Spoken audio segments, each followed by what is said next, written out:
New ইয়র্কে জাতিসংঘ সদর দপ্তরে ইন্টারন্যাশনাল মাইগ্রেশন রিভিউ ফোরামে অংশগ্রহণের পাশাপাশি বৃহস্পতিবার মতবিনিময় ও সংবর্ধনা অনুষ্ঠানে যোগ দেন শ্রম ও কর্মসংস্থান এবং প্রবাসী কল্যাণ মন্ত্রী আরিফুল হক চৌধুরী। জ্যাকসন হাইটসে ফাউন্ডেশন অব গ্রেটার জৈন্তা আয়োজিত অনুষ্ঠানে অংশ নেন সিলেট সহ বিভিন্ন জেলার প্রবাসী বাংলাদেশি। দায়িত্ব নেওয়ার পর দেশের উন্নয়নে নেওয়া বিভিন্ন প্রকল্প তুলে ধরে মন্ত্রী বলেন, বিমানবন্দরে যাত্রীদের হয়রানি ও লাগেজ কাটা বন্ধ করতে আগামী মাস থেকে জনবল নিয়োগ সহ ডিজিটাল পদ্ধতি চালু করা হচ্ছে। আমাদের যারা প্রবাসীরা যাবেন তাদের প্রথমত একটা ক্লেম থাকে যে বিমানবন্দরে গেলেই তাদের লাগেজটা টানা হেঁচড়া করা হয়, তাদের লাগেজ কেটে ফেলা হয়, তারপরে তাদেরকে ইমিগ্রেশনে অহেতুক হয়রানি করা হয়।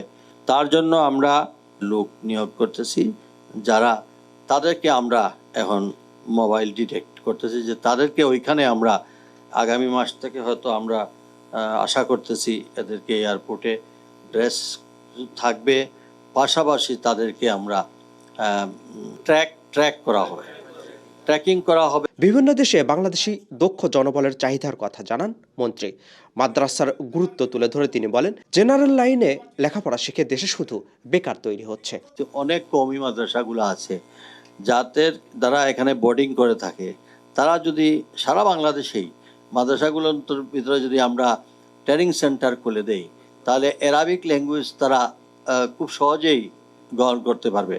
আমরা হয়তো সামনের জুনের বাজেটের পরপর সব মাদ্রাসাগুলোকে আমরা যাতে তাদেরকে স্কিল তৈরি করা, তাদেরকে ইলেকট্রিশিয়ান, তাদেরকে প্লাম্বিং, তাদেরকে ল্যাঙ্গুয়েজ, তাদেরকে এবং এখন আর বড় ডিমান্ড আসছে ইউরোপের থেকে। আমাদের এখন এই জেনারেল লাইনে পড়াশোনা করে গ্র্যাজুয়েট মাস্টার ডিগ্রি পড়ে এক পয়সারও লাভ নেই, কারণ কোনো জায়গায় বেকার ঘুরতেছে। এর চেয়ে যদি আমাদেরকে ইন্টারমিডিয়েট পাস করার পরে যদি ভোকেশনাল ট্রেনিং ইনস্টিটিউট দিয়ে ভালো দক্ষ শ্রমিক তৈরি করে নিজের দেশেও কাজ করতে পারো, কাজের অভাব নেই। প্রচুর টাকা খরচ করে দালালের মাধ্যমে বিদেশে যাওয়ার পথ সরকার বন্ধ করতে বিনা খরচে জনশক্তি পাঠানোর উদ্যোগ নেওয়া হয়েছে বলেও জানান প্রবাসী কল্যাণ মন্ত্রী। স্কিল আমাদের যেমন জাপান আমার কাছে চাইছে, আমাদের কোরিয়া, আমাদের মালয়েশিয়া, আমাদের অনেক। তবে এখানে একটা সিন্ডিকেটের একটা বিশাল ব্যবস্থা ছিল। মানুষদেরকে যেখানে 1 লাখ টাকা লাগবে, এখানে মানুষে জমি টমি বেচে 7-8 লাখ টাকা খরচ করা, এরপরে জমি টমি বিক্রি করে ওইখানে চাকরির কথা নিয়ে চাকরি টাকরি মিলে না।